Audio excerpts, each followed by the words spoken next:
I want to briefly talk about the New World Order and more about conspiracies in general, because they are on the rise, as is common in times of crises, and now the coronavirus pandemic.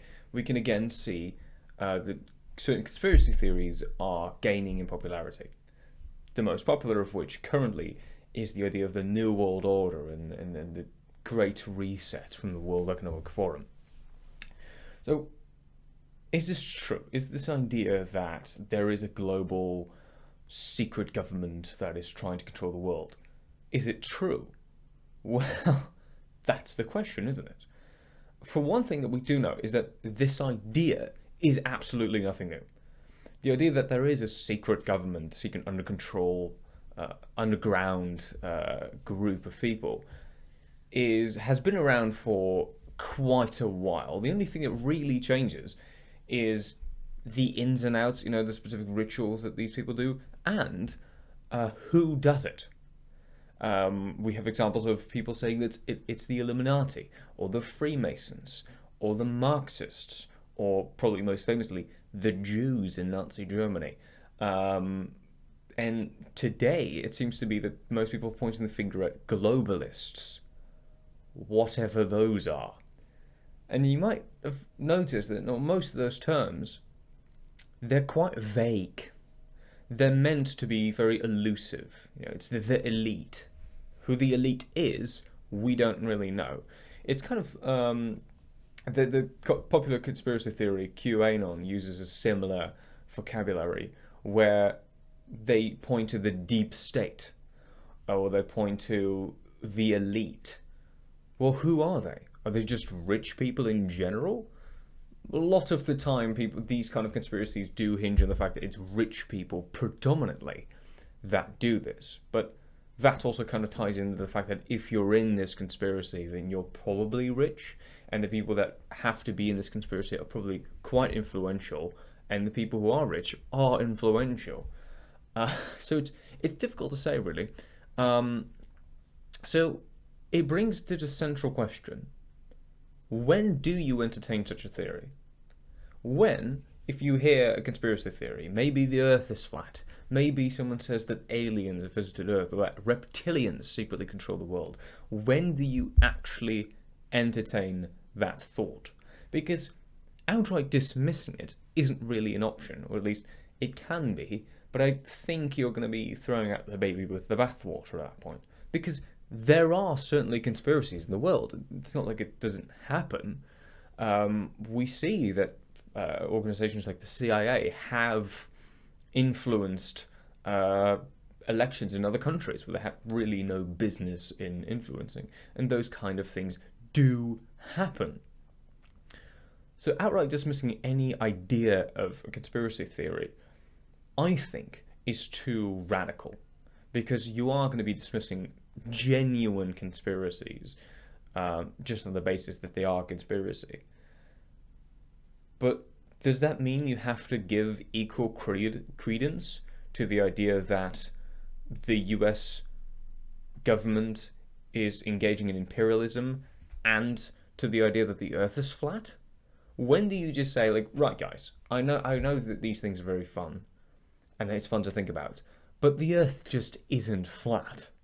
We know this. We've been on the moon. There's a few points that I think are a good pillar to which we can hold the standard of actual conspiracies and actual journalism and just a fun tale to tell your buddies over a pint while not actually believing in them. The first is the idea of deniability, or well, not really deniability, but more falsifiability. Any scientific theory, any theory for that matter, needs to be falsifiable, right? So you need to be able to give some kind of evidence that would conclusively prove this is bunk. In case of the flat Earth, we could send people to the moon and observe the Earth. And if the Earth is flat, we can see it. And if it's not, then we have conclusively proven that the Earth isn't flat. We've done that. And there is a lot more experiments that you could do with a flat Earth that can show that it's not flat. And, it's not like we just recently found out that it was not flat. People have known for 2,000 years, or even longer than that. So it needs to be falsifiable. The moment where someone starts saying that any piece of evidence, even new pieces of evidence that they are not familiar with, is part of the conspiracy, at that point, you're dangerously getting close to an unfalsifiable claim, or you're already there. Now, in case you're not familiar, what is an unfalsifiable claim? An unfalsifiable claim is something like last Thursdayism. Last Thursdayism isn't a genuine theory, it's just meant to show what an unfalsifiable claim is. But in short, last Thursdayism is the idea that anything and everything in the world was created last Thursday. The photo albums that you have of your childhood in the attic, those were created in the way they are today, last Thursday. The memories that you have were just created. They just happen to exist in your head since last Thursday. They're not real. This is textbook unfalsifiable because there's no kind of evidence, because anything that you could show, like, oh, that tree is older than last Thursday, it was just created that way. You can't show any evidence to disprove last Thursdayism. And that's why science handles things differently. Science doesn't take a thesis and then says, well, if we can't disprove it, then it must be true. You have to prove that it's true in the first place. So if someone comes up with a grandiose theory, reptilians rule the world, and you ask them to supply evidence, and the only evidence that they can come up with is not really that good. It's a bunch of documents with no source on websites that you've never heard of, and that they can't verify the authenticity. And the only comeback they have is, what can you prove it's not real? Then you're talking to someone who doesn't believe that based on reason. You're talking to someone who just believes it and believes in an unfalsifiable claim. To them, you can't falsify whatever the theory is that they have. So that, at that point, that theory is not something that, in my opinion, you should seriously entertain. Another point, which is a thing that's often overlooked, not just in conspiracy theories, in my opinion, but in a lot of things, is the idea of tailoring your belief, the amount of belief you have in something, to the amount of evidence that exists. There's a lot of things that we can't really explain. Do aliens exist? Have they visited Earth? We don't really know. There's a lot of pointers that where it might have happened. There's a lot of sightings and reported incidents, and a lot of them are explainable, some aren't. So should you believe in aliens? Well, in my opinion, there isn't ample evidence enough to create a concrete belief in aliens. We just don't really have that kind of evidence to support that theory. But to outright dismiss it might be an oversight as well, because there are phenomena that we cannot explain and that were reported by people who are quite credible, military personnel, which were kept classified for years and years, so they weren't out for fame. There are genuinely unexplained incidents. Same happens with ghosts. There are quite a lot of sightings and quite a lot of reportings to just outright dismiss the phenomenon at all, just completely. But we can't really say that we've proven they exist either. But again, cater your belief to the amount of evidence that exists. So there is some inclination that aliens or ghosts exist, but the amount of evidence isn't substantial enough to create a genuine belief. But you can be somewhere in the middle. You don't have to either completely not believe something or completely believe in it. You can be somewhere in the middle. You can be like, well, it might be, and same can be with conspiracy theories, like with 9/11. You can say that, well, there are things that might not be fully explained, but I don't think that there is ample enough evidence to conclusively say that it was a conspiracy. And you don't have to go from there. It doesn't have to lead anywhere. You don't have to, it doesn't need to lead you in a path of going further and further into it. You can just be there in the grey, in the eternal greyness of having some belief but not really believing anything. And I think that's often overlooked. You don't have to have an opinion on everything in the world. There can be things where you just don't know, because there are things that we don't know. And I think that's fine. But to get back to the conspiracy, what really is the New World Order? Well, a secret group of people run the world. Elaborate. In short, the New World Order is the idea that, often pointed to as the globalists, secretly want to run and control the world. And the way they do that is they either use or abuse the coronavirus pandemic to get to their goal. Depending on who you ask, because it varies wildly, which is another thing with conspiracy theories. You can't really pin them down often because they are very shifty. You ask one person and they say that coronavirus isn't even real. The entire virus doesn't exist. And then you ask someone else and they say that the virus does exist and it is deadly, but it was engineered in a lab specifically for this goal. And then you ask another person and they say, well, the virus is real and it wasn't engineered, but it just isn't as deadly as people claim it to be.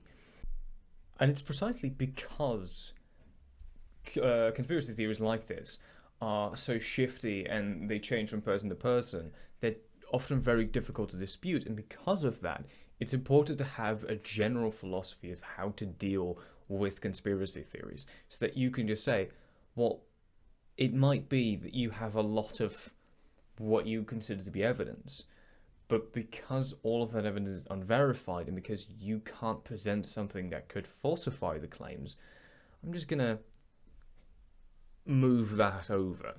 And it's important to remember that you don't need to have an opinion on everything.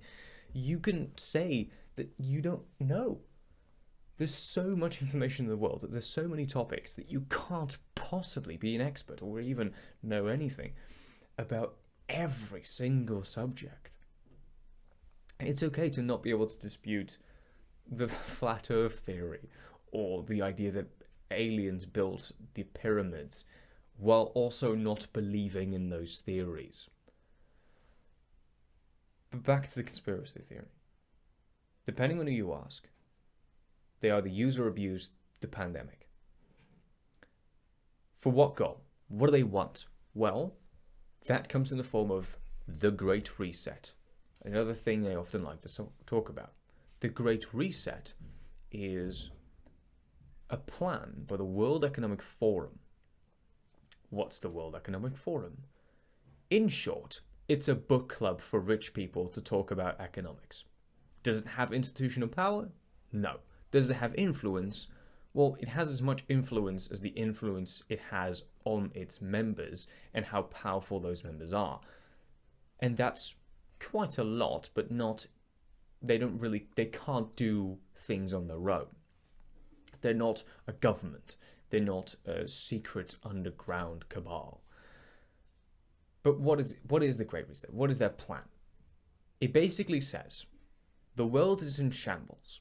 The economics of the world are crashing to the ground because of the pandemic. When we invest in building up the economy again, we should do that ethically. We should invest in cleaner energy. We should invest in plans that make the world a better place. So when we get back on track, we don't just get back on the same exact track, but we actually get back on a better track. That sounds really good. And it's not to say that there aren't objections to be made to this idea. There are some. And Economics Explained made a really good video about it, and I'll link it down in the description, that goes more in depth to the economics of it. But what the conspiracy theory is that what they often say is that in order to reset something, it needs to be broken first. This is why they also take offense at the slogan, build back better, because in order to build something back, it needs to be destroyed first. the disconnect there is that it is destroyed. And unless you can show evidence that it was engineered, the pandemic was engineered, which you can't, I've looked, you can't say that they did that. It is destroyed, and they're going to build it back, and we should build it back better. Not much objectionable there. But the claim that they destroyed it in the first place isn't really substantiated. And I want to make a brief point in this, and it goes more into rich people wanting to disrupt the system for their own personal gain. Because I think this is a very important point. The wealthy, or as we cool Marxists like to say, the bourgeois, benefit from the system as is. If they change the system, who's to say that they'll get on top again? Who's to say that when we radically change the system and do things that they often claim that the New World Order wants to put in, like universal basic income, and what else do they say? A universal debt relief program that would sign your soul off to the government, so you have to pay the government or something like that. Those kind of things. Who's to say that they benefit from it? And one big claim that they make is that these globalists want to create a world in which there are no borders. But in order to do that, they need to make sure that every economy is the same. Because if you have one very rich economy and very poor one, and you open the borders, that doesn't go well. It needs to be equal. And that they're using this pandemic to crash all the rich economies to the ground so that they're all equal on the same level. Is this true? Will it be a very stupid thing to do for a rich person? Look at someone like Jeff Bezos, richest person on earth. What does he benefit from systematically? Well, he needs cheap labor, so he needs poor people, preferably in countries with less regulations, the third world.